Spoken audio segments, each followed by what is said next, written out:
16 Accords of Madness, Volume 9. Vermina's Tale. Darius Shano found himself running as fast as he could. He had no idea what he was running from or towards, but he didn't care. The desire saturated his mind. There was nothing in the world except flight. He looked around for landmarks, anything to place himself or to use as a target. But to no avail. The featureless grasslands through which he was sprinting extended as far as the eye could see. Just have to keep running, he thought to himself. I have to run as fast as I can. On and on he ran, with no end in sight or in mind. Standing over Darius Shano while he lay quietly in his bed were his mistress, Vermina the Dreamweaver, and the mad god Sheogorath. Vernima looked down with pride at this disciple of hers, and was boastful of her little jewel. Such potential in this one. Through dreams of inspiration, I have nurtured literally talent into fruition, and now he stands in acclaim as an emerging bard and poet. He will gain much favor before I tire of him. Sheogorath too gazed at the young Breton artist, and saw that he was indeed famous among the other mortals. Mused Sheogorath. But how many are there who hate this mortal whom you have built? It is the hatred of the mortals which confirms greatness, and not their love. Surely you can accomplish this as well. Vernima's eyes narrowed. Yes, the mortals are indeed often foolish and petty, and it is true that many of their most bold have been despised.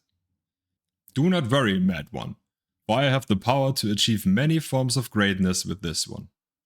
Hatred among them.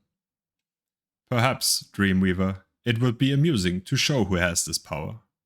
Inspire foolish, arrogant hatred of this mortal for 10 years, and then I will do the same. We shall see whose talents are most efficient, free of aid or interference from any of the Daedra. At this, she relaxed into confident pleasure. The mad god is indeed powerful, but this task is suited to my skills. The mortals are repulsed by madness, but rarely think it worthy of hate. I shall take pleasure in revealing this to you, as I bring the more subtle horrors out of this mortal's subconscious. And so, in the 19th year of his life, the dreams Darius Shano had been experiencing began to change. Fear had always been part of the night for him, but now there was something else. A darkness began to creep into his slumber, a darkness that sucked away all feeling and color, leaving only emptiness behind. When this happened, he opened his mouth to scream, but found that the darkness had taken his voice as well. All he had was the terror and the void, and each night they filled him with a new understanding of death. Yet when he woke, there was no fear, for he had faith that his lady had a purpose. Indeed, one night Vernima herself emerged from the void. She leaned in close to whisper into his ear. Watch carefully, my beloved. With that, she pulled the void away, and for hours each night she would reveal to Darius the most horrible perversions of nature.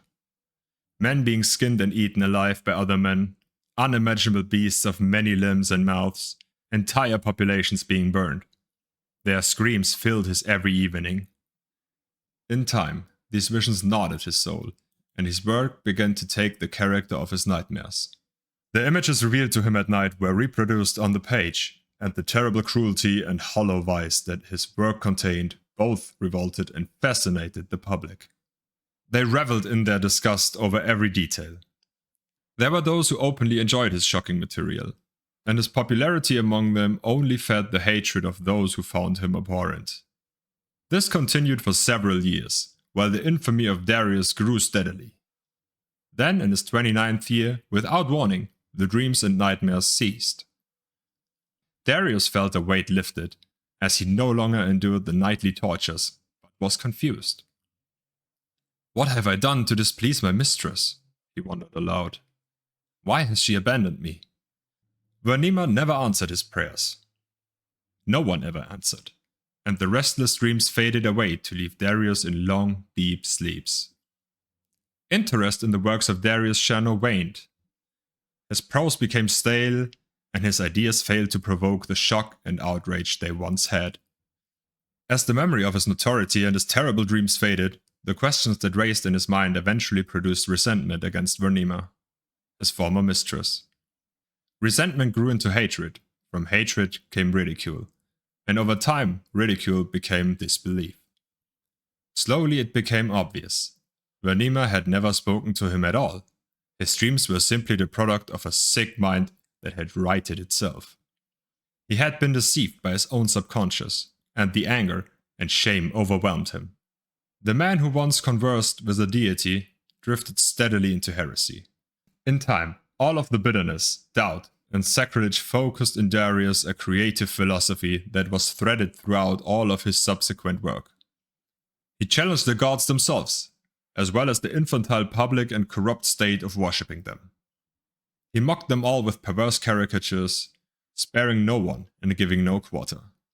He challenged the gods in public to strike him down if they existed, and ridiculed them when no such comeuppance was delivered. To all of this, the people reacted with outrage, far greater than they had shown for his previous work. His early career had offended only sensibilities, but now he was striking directly at the heart of the people. His body of work grew in size and intensity. Temples, nobles, and commoners were all targets of his scorn. Finally, at age 39, Darius wrote a piece entitled The Noblest Fool, ridiculing the emperor god Tiber Septim for integrating into the pathetic Nine Divines cult.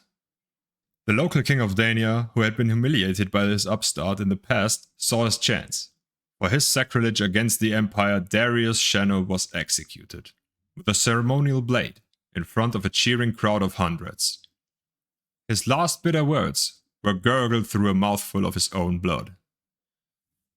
20 years after their wager first placed, Vernima and Sheogorath met over Darius Shano's headless corpse. The Dreamweaver had been eager for this meeting. She had been waiting for years to confront the Daedric prince over his lack of action. I have been deceived by you, Sheogorath. I performed my half of the bargain, but during your 10 years you never contacted the mortal once. He owes none of his greatness to you, or your talents, or your influence. Nonsense, croaked the mad god. I was with him all along. When your time ended and mine began, your whispers in his ear were replaced with silence. I severed his link to that from which he found the most comfort and meaning, and withheld the very attention the creature so desperately craved. Without his mistress, this man's character could ripen under resentment and hatred. Now his bitterness is total and overcome by a madness fueled by his rage. He feeds me in my realm as an eternal servant. Sheogorath turned and spoke to the empty space by his side. Indeed, Darius Shano was a glorious mortal, despised by his own people, his kings, and even by the gods he mocked. For my success I shall accept 70 followers of Vernima into my service, and the dreamers will awaken as madmen. And thus did Sheogorath teach Vernima that without madness, there are no dreams and no creation. Vernima will never forget this lesson.